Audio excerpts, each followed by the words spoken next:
Hey guys, Adam from Splendid Sports. Happy 2024. I have a recent pickup that I'm excited to show here, and it goes along with a topic of authentic, authentic cards that are in graded company holders. That was the case with this card that I picked up. So I want to tell that story and give a few thoughts on cards that are in authentic holders and what that could mean. So like this one in particular, a card that I've had on my watch list for a while that up until recently was really out of the price range that I wanted to pay for it. But it has come down and it came into my wheelhouse. And that is a card I'm going to show here. It's the 2002 Topps Chrome refractor of Tom Brady, the Ring of Honor insert. Really cool design on these. I had the base copy of this, but I ended up recently selling it to raise some funds, selling it and some other cards to raise some funds for this pickup. And what's interesting about this, I want to show the card here first from a screenshot here online within Card Ladder. So this is, in my opinion, a beautiful design card. So this is a PSA 10, and there's only one of these right now. This card's serial numbered to 100, and as you can see here, this is the only PSA 10 that's out there. And this card, when it sold back in 2022 February, it sold for $93,000. Now, would it sell for that now? No, it would be way less. In fact, Card Ladder predicts that it would sell for around $19,000 or $20,000 in the current market. But yeah, PSA 10 of a card that's serial number to 100 of the first year that Tom Brady was in Topps.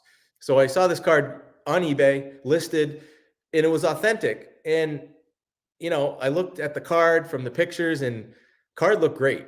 So I messaged the seller and asked, any idea why it's graded authentic instead of having a numerical grade? Because one of the things, especially newer people to the hobby or newer people to grading, one of the things that can get mixed up is assuming that a card that's in an authentic label holder is in some way altered. And especially with SGC, before they made recent updates to their labeling system, there was a lot of confusion because they would actually I have a card here for my collection that I sent in with the instruction not to put a grade on it. This was before they updated. So see how they would put an A with a dot? So there was all kinds of confusion on these, thinking, is it A for altered? Is it A for authentic? And SGC finally updated their labeling system where now they have the authentic. So when you see a label like this means the card's authentic. Now, I sent this card in with specific instructions to SGC. And this is another thing a lot of people don't know, is that when you send a card into PSA or SGC, or the other companies too, you can specify that you don't want a numerical grade. You just want it authenticated. And so SGC, like you see here, they'll just put authentic. And now, so this card is not altered in any way. It's authentic. If it was altered and authentic, they would have something underneath where it says authentic, like evidence of trimming or minimum size or whatever, color added. So they'll put on the label why it got the altered designation. PSA doesn't do that. PSA they'll put authentic altered. And then in the case of the card that I was looking at, the label just had authentic. So that you can assume the card isn't, there was no funny business. It wasn't trimmed, or there was no alterations to the card. So that's what kind of made me ask the seller, any idea why? And he messaged me back that he wasn't the original person who graded the card. He bought it after the fact, but he bought it from the person. This is what he was telling me. He bought it from the person who sent in the card to PSA originally. And it was his understanding that that person gave specific instructions that if it wasn't going to grade a PSA 10, to mark it as authentic. Don't put a number grade on it unless it's a 10.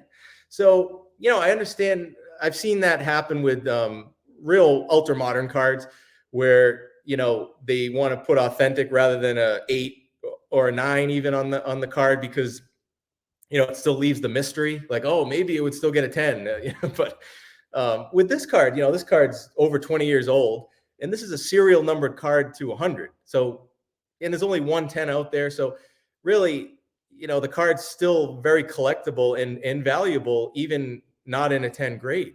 So, I kind of took the gamble, and we ended up making a deal off of eBay, and I ended up paying what I think is a very fair rate. I basically said, I'm willing to pay what the card sells for, somewhere between ungraded and a PSA 8.